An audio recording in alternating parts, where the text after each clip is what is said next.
Welcome to Dan Really Likes Wine with Pick and Pay, and welcome to Dan in Heaven. I've been trying to get into this place for years. It's taken a lot of convincing, but finally the guys at Distell have given me an invitation to the Tabernacle. It is home to some of the oldest wine, not just in South Africa, but in the world. There's rumours here they've even got some wine from the 1820s. I'll believe that when I see it. How do you get in? Well, you need this, probably the most important key in the wine industry, because inside there are over 12,000 bottles of vintage wine celebrating the very best of South Africa's wine history. So key in place, very happy Dan, haha, and away I go.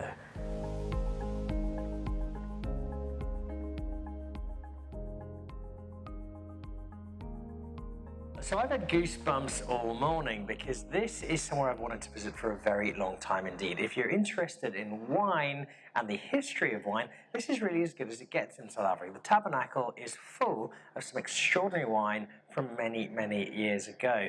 And Nasser Rasmus, you've got a seriously cool job because this is what you get to call your office.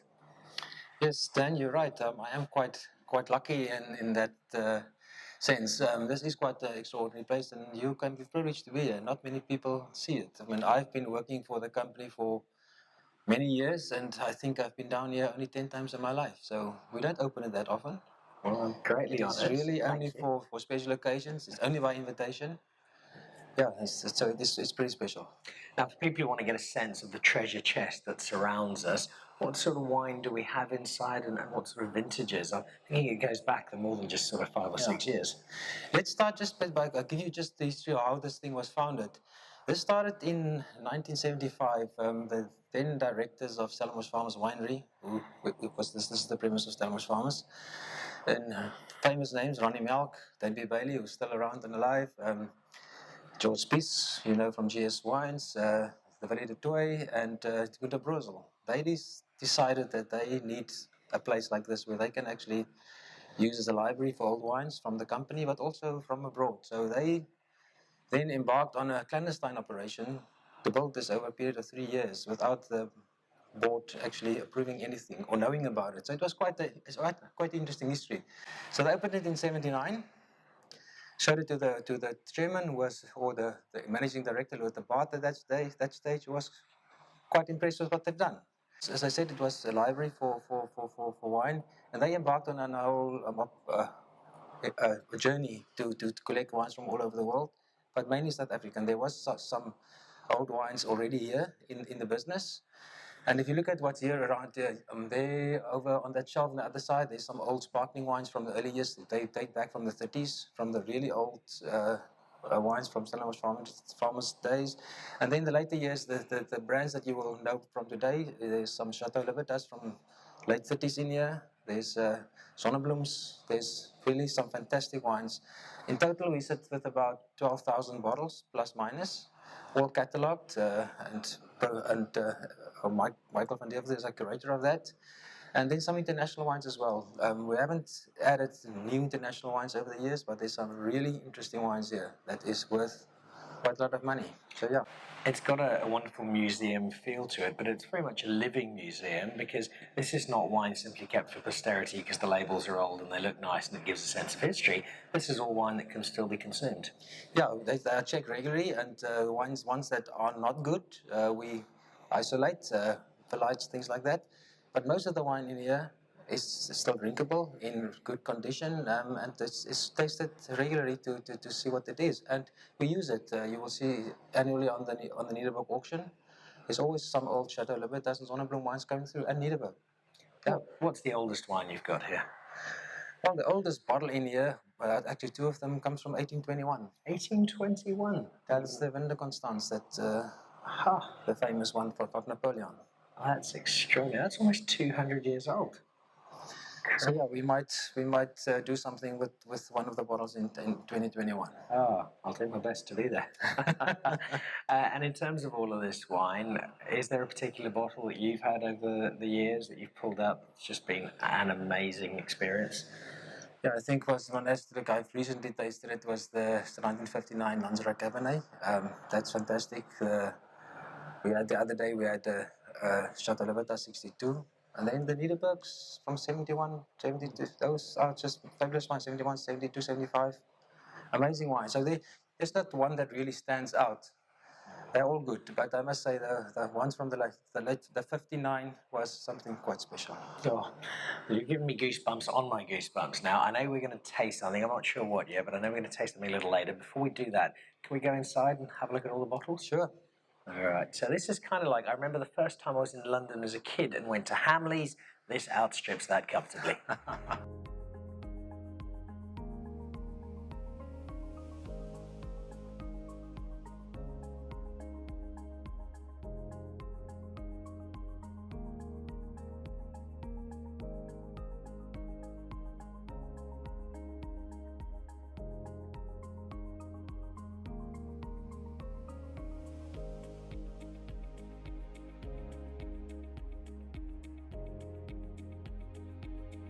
So this is the one for me. I've actually had a bottle of this last year, again around my 40th birthday. That's an entire case of 1978, made of course in celebration by Zonneblum of my birth, and they've been celebrating ever since.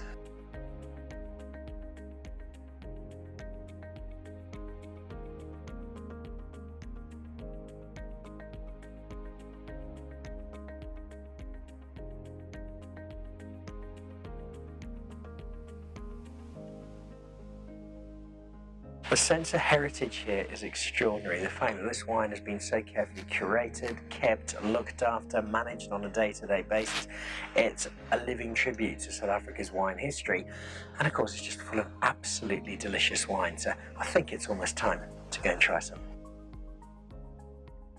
So before we get into our tasting, if you're watching this and you are a millennial, this is called a book, and this would be handwriting. There were no computers around. And this is, I'm just amazed that you've still got these. Tell us what these are and why these are so important. These are the blending books, which where the blend of a specific vintage of a wine was recorded.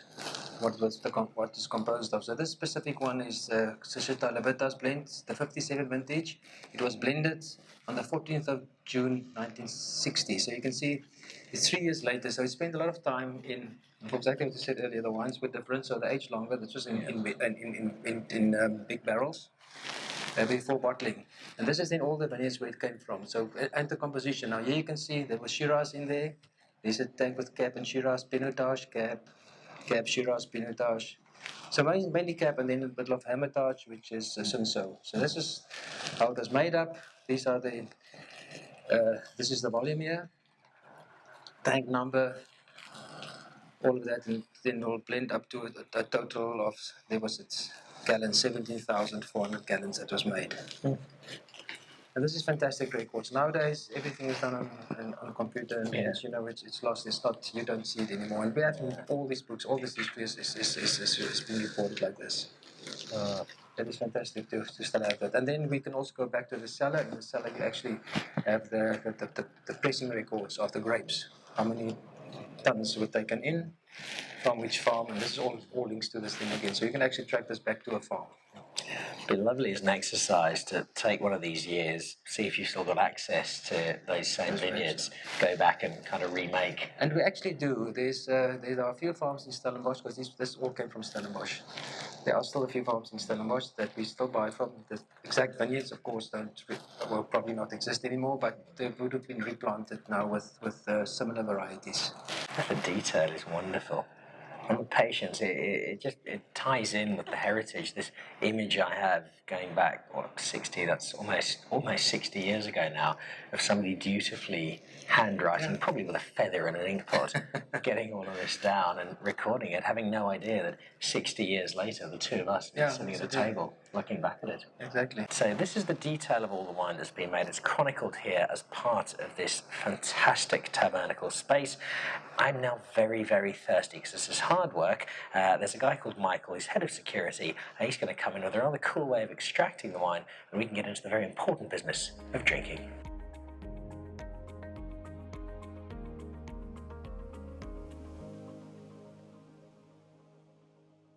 So So what you've just seen is Michael, who's the big boss here and head of security, get the wine out using the Coravin system. It's a very delicate process. In fact, 22% of Distell's group insurance bill every year is just Michael's hands. That's how important this particular job is.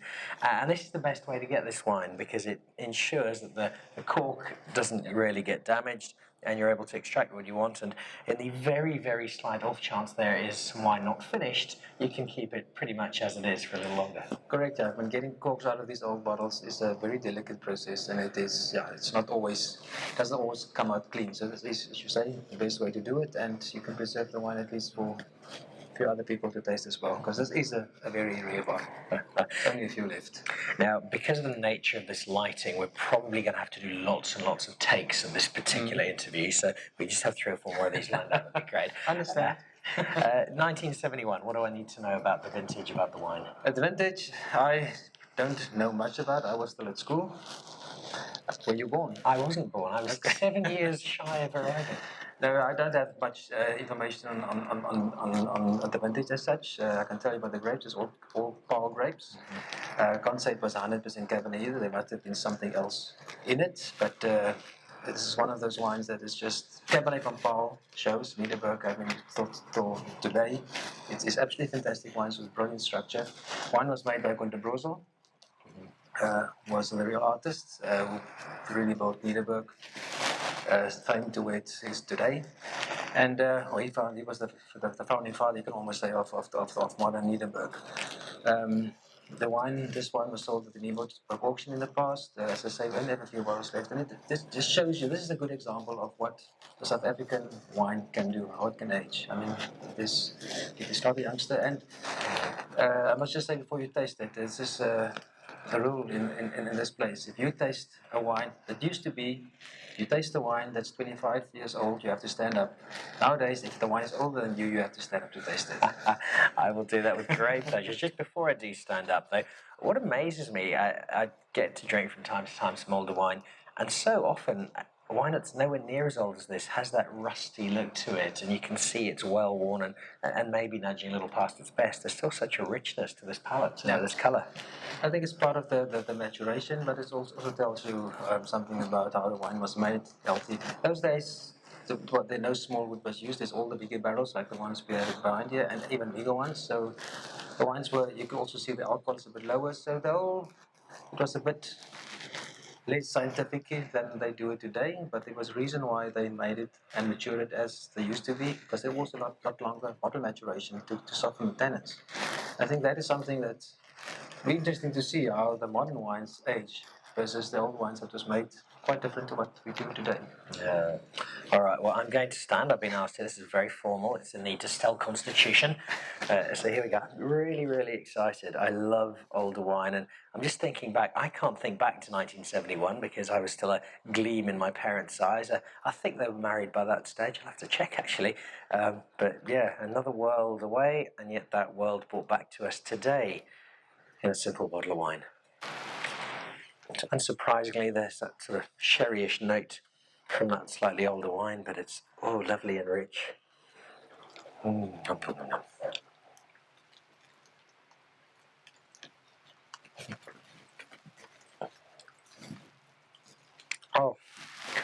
am I allowed to sit now? I could sit now.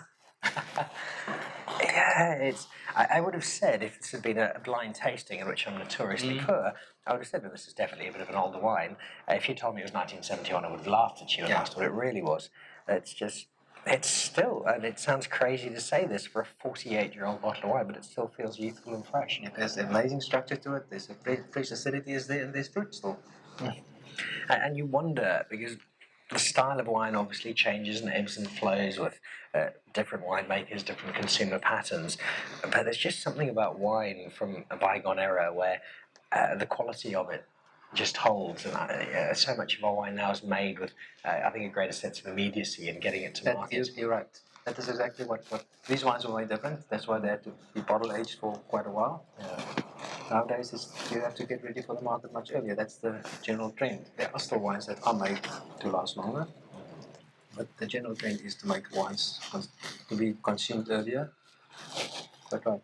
I think the statistic I saw an article this week, is 5 out of every 6 bottles of wine sold in the world is drunk on the day that it is bought. Which is crazy, and this is a wonderful antidote to that particular trend. Before we say goodbye and 8 of my accomplices in balaclavas come through that door to hold us hostage while I drink inside happily for next week, if people are watching this, is there a way they can get hold of these wines? Do you ever put them to market? Is there an access point for this? The only way these old wines go to market is via the auction, which is now we just renamed the Geneva auction to the Cape Finery Wine Auction, which will take place in October. There will be some of these older batches, but it's a few cases that we will release every year, and this comes from Tabernacle, and that is why also why we have that week. It's a library, but also to create a secondary market for South African wine, to show the world what our wines are all about, and that we can stand up against the international ones. We most certainly can, and not just today. We've been doing so for a very long time, as these particular wines illustrate. From the 1821 Grand Constantia we saw and got a glimpse through the glass of, that Napoleon just about used to bath in, he loved the stuff so much, through to what is relatively young by those standards, but still incredibly old by this, and drinking wonderfully, and all this extraordinary wine surrounding us. It's both a library and a historical testament to South African wine, but also a wonderful collection of, as we've seen today, wine that is still quite incredible to drink. So now to you and to Michael, thank you. And if it's okay with you, I'm just going to nip next door for half an hour or so, and I'll see you a little later. Good, thank you. From the Tabernacle Nice having at you the here. Stell, cheers and enjoy.